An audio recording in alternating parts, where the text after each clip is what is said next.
Hi hello everyone, welcome back to my channel Udupi foods and cuisine. ಇವತ್ತಿಲ್ಲಿ ನಾನು ನಿಮಗೆ ಒಂದು ಟೇಸ್ಟಿ ಆಗಿರೋಂತಹ ಮಟನ್ ಸಾರು ರೆಸಿಪಿನ ಶೇರ್ ಮಾಡ್ತಾ ಇದ್ದೀನಿ. ಇದನ್ನು ನೀವು ಮಟನ್ ಸಾರು ಅಂತಲೂ ಹೇಳ್ಬೋದು, ಇಲ್ಲಾಂದರೆ ಮಟನ್ ಗ್ರೇವಿ ಅಂತಲೂ ಹೇಳ್ಬೋದು. ತುಂಬಾ ಟೇಸ್ಟಿಯಾಗಿರುತ್ತೆ. ಒಂದ್ಸಲ ನೀವು ಟ್ರೈ ಮಾಡಿ ನೋಡಿ, ಡೆಫಿನೆಟ್ಲಿ ಎಲ್ಲರಿಗೂ ಇಷ್ಟ ಆಗುತ್ತೆ. ಬನ್ನಿ ಹಾಗಿದ್ರೆ ಹೇಗೆ ಮಾಡೋದು ಅಂತ ನೋಡ್ಕೊಬರೋಣ. ಮೊದಲಿಗೆ ನಾನು ಅರ್ಧ ಕೆಜಿಯಷ್ಟು ಮಟನ್ನ ತಗೊಂಡಿದ್ದೀನಿ. ಅದನ್ನು ಚೆನ್ನಾಗಿ ಕ್ಲೀನ್ ಮಾಡಿ ವಾಶ್ ಮಾಡಿ ಇಟ್ಕೊಂಡಿದ್ದೀನಿ. ಇದನ್ನು ಇವಾಗ ನೀರನ್ನೆಲ್ಲ ಡ್ರೈನ್ ಮಾಡಿಕೊಂಡು ಸೈಡಲ್ಲಿ ಇಟ್ಕೊಬಿಡೋಣ. ಮೊದಲಿಗೆ ನಾವು ಮಸಾಲೆನ ಗ್ರೈಂಡ್ ಮಾಡ್ಕೊಳ್ಳೋಣ. ಅದಕ್ಕೋಸ್ಕರ ನಾನಿಲ್ಲಿ ಅರ್ಧ ಕಪ್ಪಷ್ಟು ತೆಂಗಿನ ತುರಿನ ತಗೊಂಡಿದ್ದೀನಿ. ನಂತರ 2 ಪೀಸ್ ಚಕ್ಕೆ, 3 ಲವಂಗ, 2 ಏಲಕ್ಕಿ, 2 ಹಸಿರು ಮೆಣಸಿನ್ಕಾಯಿ, ನಂತರ ಒಂದು 6 ಬಾದಾಮಿ, ಆಮೇಲೆ 2 table spoon ginger garlic paste. Suppose ನಿಮ್ಮ ಹತ್ರ ಜಿಂಜರ್ ಗಾರ್ಲಿಕ್ ಪೇಸ್ಟ್ ಇಲ್ಲ ಅಂತ ಅಂದರೆ ಒಂದು 2 ಇಂಚು ಶುಂಠಿ ಮತ್ತು ಒಂದು 10 ಬೆಳ್ಳುಳ್ಳಿನ ಆ್ಯಡ್ ಮಾಡಿಕೊಂಡು ಇದಕ್ಕೆ ಹಾಕೋಬಿಡಿ. ನಂತರ ಇದಕ್ಕೆ ಒಂದು ಸ್ವಲ್ಪ ಒಂದು ಕೈಯಷ್ಟು, ಒಂದು ಮುಷ್ಟಿಯಷ್ಟು ಸಾಂಬಾರು ಸೊಪ್ಪನ್ನು ಆ್ಯಡ್ ಮಾಡ್ಕೋತಾ ಇದ್ದೀನಿ. ಆದಮೇಲೆ ಒಂದು ಸ್ವಲ್ಪ ನೀರನ್ನು ಆ್ಯಡ್ ಮಾಡ್ಕೊಂಡು ಇದನ್ನು ಸ್ಮೂತ್ ಪೇಸ್ಟಾಗಿ ಗ್ರೈಂಡ್ ಮಾಡ್ಕೊಬರೋಣ. ನೋಡಿ, ಇಲ್ಲಿ ಗ್ರೈಂಡ್ ಆಗಿದೆ. ಇದನ್ನು ಇವಾಗ ಸೈಡಲ್ಲಿ ಇಟ್ಕೊಬಿಡೋಣ. ನಂತರ ಇಲ್ಲಿ ಸ್ಟವ್ ಮೇಲೆ ಒಂದು ಕುಕ್ಕರ್ನ ಇಟ್ಕೊಳ್ಳೋಣ. ಕುಕ್ಕರ್ ಬಿಸಿ ಆದಮೇಲೆ ಇದಕ್ಕೆ ಒಂದು 4ರಿಂದ 5 ಟೇಬಲ್ ಸ್ಪೂನಷ್ಟು ಎಣ್ಣೆನ ಆ್ಯಡ್ ಮಾಡ್ಕೋತಾ ಇದ್ದೀನಿ. ಎಣ್ಣೆ ಇವಾಗ ಒಂದು ಸಲ ಚೆನ್ನಾಗಿ ಬಿಸಿ ಆಗಲಿ.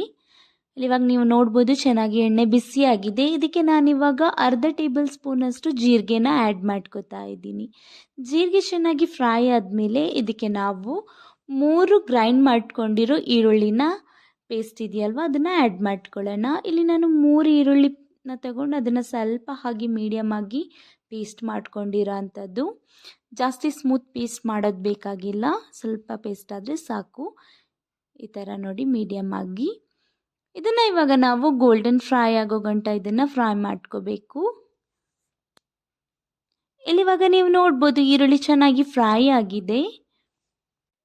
ಇವಾಗ ಇದಕ್ಕೆ ನಾವು ಮಟನ್ನ ಆ್ಯಡ್ ಮಾಡ್ಕೊಳ್ಳೋಣ. ನಂತರ ಇದನ್ನು 1 ನಿಮಿಷ ಇದ್ರ ಜೊತೆ ಫ್ರೈ ಮಾಡ್ಕೊಳ್ಳೋಣ. ಸ್ವಲ್ಪ ಹಾಗೆ ಚೆನ್ನಾಗಿ ಫ್ರೈ ಮಾಡ್ಕೊಳ್ಳಿ. ನೋಡಿ, ಇಲ್ಲಿ ಇವಾಗ ಚೆನ್ನಾಗಿ ಇದು ಫ್ರೈ ಆಗಿದೆ. ಇದಕ್ಕೆ ಇವಾಗ ಸ್ಪೈಸಸ್ ಪೌಡರ್ನ ಆ್ಯಡ್ ಮಾಡ್ಕೊಳ್ಳೋಣ. ಇಲ್ಲಿ ನಾನು ಅರ್ಧ tablespoon garam masala powder, ಅರ್ಧ ಟೇಬಲ್ ಸ್ಪೂನ್ ಅರಿಶಿನ ಪೌಡರ್, 1 ಟೇಬಲ್ ಸ್ಪೂನ್ ಧನಿಯಾ ಪೌಡರ್, 1.5 ಟೇಬಲ್ ಸ್ಪೂನ್ ಚಿಲ್ಲಿ ಪೌಡರ್ನ ಆ್ಯಡ್ ಮಾಡ್ಕೋತಾ ಇದ್ದೀನಿ. ನಂತರ ಇಲ್ಲಿ ಒಂದು ಸ್ವಲ್ಪ ಉಪ್ಪನ್ನು ಕೂಡ ಆ್ಯಡ್ ಮಾಡ್ಕೋತಾ ಇದ್ದೀನಿ. ಇದನ್ನೆಲ್ಲ ಇವಾಗ ಚೆನ್ನಾಗಿ ಮಿಕ್ಸ್ ಮಾಡ್ಕೊಳ್ಳೋಣ. ನಂತರ 1 ನಿಮಿಷ ಇದನ್ನು ಕೂಡ ಅಷ್ಟೇ ಚೆನ್ನಾಗಿ ಫ್ರೈ ಮಾಡ್ಕೊಳ್ಳೋಣ. ಇವಾಗ ನೀವು ನೋಡ್ಬೋದು ಚೆನ್ನಾಗಿ ಮಿಕ್ಸ್ ಆಗಿ ಇದು ಫ್ರೈ ಕೂಡ ಆಗಿದೆ. ಇವಾಗ ಇದಕ್ಕೆ ನಾವು ಕಟ್ ಮಾಡಿಟ್ಕೊಂಡಿರೋ ಟೊಮ್ಯಾಟೊನ ಆ್ಯಡ್ ಮಾಡ್ಕೊಳ್ಳೋಣ.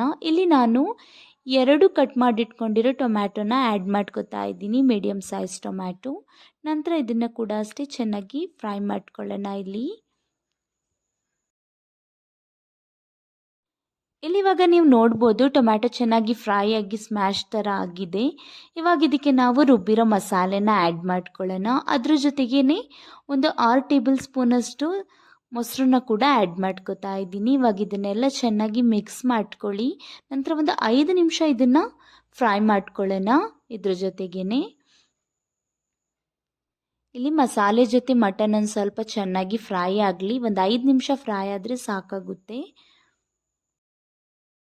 ಇವಾಗ ಇಲ್ಲಿ ನೀವು ನೋಡ್ಬೋದು 5 ನಿಮಿಷದ ನಂತರ ಮಸಾಲೆ ಜೊತೆ ಮಟನ್ ಚೆನ್ನಾಗಿ ಫ್ರೈ ಆಗಿದೆ. ಸ್ವಲ್ಪ ನೀರು ಕೂಡ ಬಿಟ್ಟಂಗಾಗಿದೆ, ನೋಡ್ಬೋದು ಇಲ್ಲಿ. ಇವಾಗ ಇದಕ್ಕೆ ನಾವು 1.5 ಗ್ಲಾಸಷ್ಟು ನೀರನ್ನು ಆ್ಯಡ್ ಮಾಡ್ಕೊಳ್ಳೋಣ. ಇವಾಗ ಇದನ್ನು ಚೆನ್ನಾಗಿ ಮಿಕ್ಸ್ ಮಾಡ್ಕೊಳ್ಳಿ ಒಂದ್ಸಲ. ನಂತರ ಇಲ್ಲಿ ಉಪ್ಪೇನಾದರೂ ಬೇಕು ಅಂತ ಅನಿಸಿದ್ರೆ ಆ್ಯಡ್ ಮಾಡ್ಕೊಳ್ಳಿ. ಮತ್ತು ಇದನ್ನು 1 ಕುದಿ ಬರೋ ಗಂಟ ವೆಯ್ಟ್ ಮಾಡೋಣ. ಇಲ್ಲಿ 1 ಕುದಿ ಬಂದ ಮೇಲೆ ಇದಕ್ಕೆ ಮುಚ್ಚಳನ ಮುಚ್ಚಿಬಿಟ್ಟು ಒಂದು 4ರಿಂದ 5 ವಿಷಲ್ ಕೂಗಿಸ್ಕೊಳ್ಳೋಣ. ಇಲ್ಲಿ ನಿಮ್ಮ ಟೇಸ್ಟ್ ಅಕಾರ್ಡಿಂಗ್ ಮತ್ತು ನಿಮ್ಮ ಕುಕ್ಕರ್ ಅಕಾರ್ಡಿಂಗ್ ನೀವು ಮಟನ್ನ ಬೇಯಿಸ್ಕೊಳ್ಳಿ. ಕಂಪ್ಲೀಟ್ ಇದ್ರದ್ದು ಗ್ಯಾಸ್ ಎಲ್ಲ ಹೋದ್ಮೇಲೆ ನಾನಿಲ್ಲಿ ಕುಕ್ಕರ್ ಮುಚ್ಚಳನ ಓಪನ್ ಮಾಡ್ತಾ ಇದ್ದೀನಿ. ನೋಡ್ಬೋದು ನೀವಿಲ್ಲಿ. ಅಬ್ಬಾ, ಇದ್ರ ಸ್ಮೆಲ್ ಇದೆಯಲ್ಲ ಮನೆ ತುಂಬ ಹರಡಿದೆ. ಎಂಥ ಟೇಸ್ಟ್ ಅಂತೀರಾ ಇದ್ರದ್ದು. ಒಂದು ಸಲ ನೀವು ಟ್ರೈ ಮಾಡಲೇಬೇಕು, ಅಷ್ಟು ಟೇಸ್ಟಿಯಾಗಿತ್ತು ಈ ಮಟನ್ ಸಾರು. ಇದನ್ನು ನೀವು ರೋಟಿ ಜೊತೆ, ನಾನ್ ಜೊತೆ, ಇಲ್ಲಾಂದರೆ ರೈಸ್ ಜೊತೆನೂ ಯಾವುದ್ರ ಜೊತೆ ಬೇಕಾದರೆ ಇದನ್ನು ಸರ್ವ್ ಮಾಡ್ಬೋದು. ಅಷ್ಟು ಟೇಸ್ಟಿಯಾಗಿರುತ್ತೆ. ಒಂದು ಸಲ ನೀವು ಟ್ರೈ ಮಾಡಿ ನೋಡಿ, ನಂತರ ನನಗೆ ಥ್ಯಾಂಕ್ಸ್ ಹೇಳಿ.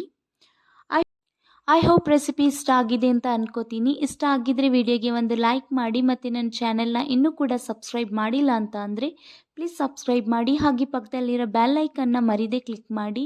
ಹೀಗೆ ಮಾಡೋದ್ರಿಂದ ನನ್ನೆಲ್ಲ ಹೊಸ ವಿಡಿಯೋಗಳು ನಿಮಗೆ ನೋಟಿಫಿಕೇಷನ್ ಮೂಲಕ ಬರುತ್ತೆ. ಮತ್ತು ಯಾರೆಲ್ಲ ಸಬ್ಸ್ಕ್ರೈಬ್ ಮಾಡಿದ್ದೀರಾ ಅವರಿಗೆ ತುಂಬಾ ಥ್ಯಾಂಕ್ಸ್. ಮತ್ತು ಇನ್ನೂ ಕೂಡ ಯಾರೆಲ್ಲ ಸಬ್ಸ್ಕ್ರೈಬ್ ಮಾಡಿಲ್ಲ ಪ್ಲೀಸ್ ಸಬ್ಸ್ಕ್ರೈಬ್ ಮಾಡಿ ಮತ್ತು ನನಗೆ ಸಪೋರ್ಟ್ ಮಾಡಿ. Thank you for watching.